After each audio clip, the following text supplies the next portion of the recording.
start of the double Sculls Challenge Cup. We have Blom and Palsma on the left-hand side of your screen against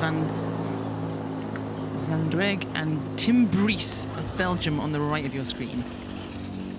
We've gone from the eights to the doubles, and you can see the speed that they kind of get up, get out of the water and really attack this. And it looks like both good starts, but not a lot to separate, I would say, in this second. Yes, here we are, two international crews racing against the men's double sculls. They are going to be fighting out neck to neck. They're used to being tight in these 6-lane races. Here, one-on-one, we have the Dutch and the French combination against the Belgians. Bow to bow, Grace. They are, and I think when you're in that small boat situation, you almost feel like you're rowing in the same boat. It feels like you are so close, so they'll know, they'll be able to sense that we're both sitting there, they're sitting there, almost stroke for stroke, and just know that this is the point of the race. Who's going to start to take control? Who's going to make the first move? And what are the tactics in this portion of the race? Because Henley is all about the tactics, and when you start to make those moves. Yeah, they're knowing how it feels lining up against each other on the international stage here. Actually, this Belgian crew you see on the front of your screen, former lightweights, Brys in there, who's stroking that boat. So he's at the back of the boat. He actually raced the men's single scull.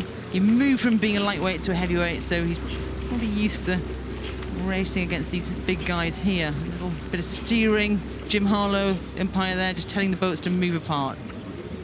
Yeah, when you're coming out of the start, when you're so close to another crew as well, there's always that portion of the race where you have to make a decision whether you hold up your start for a bit longer.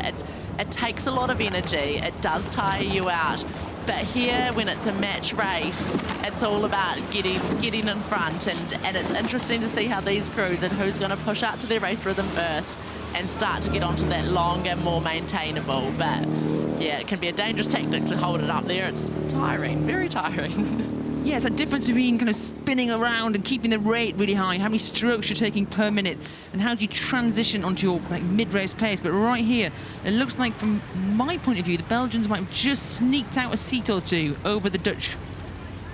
Yeah, it looks like they're doing it gradually. It looks like it's almost inch by inch, but it looks like their race rhythm is maybe that tiny bit faster, tiny bit more efficient than the other crew right now, and it's tending to pay off for them. Joining us a little bit further down the course, you can see that lead has been eked out. What appeared in the opening stages a very close race. This Belgian double are coming down the enclosures now, having safely moved away from that Dutch combination and hopefully enjoying the applause from the crowd. They've taken the rate of striking down. It looks a little bit more comfortable there, Grace.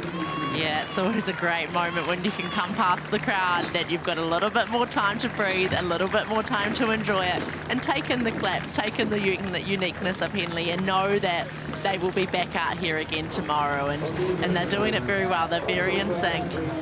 They're very together. And we will see them again as they progress through this round. Managing to conserve a little bit of energy there as they come past the finish line. A little look around from Cornelius Palsma in the stroke seat of the Dutch double, but that was a win in the double sculls for Zandweghe and Brys over Blom and Palsma.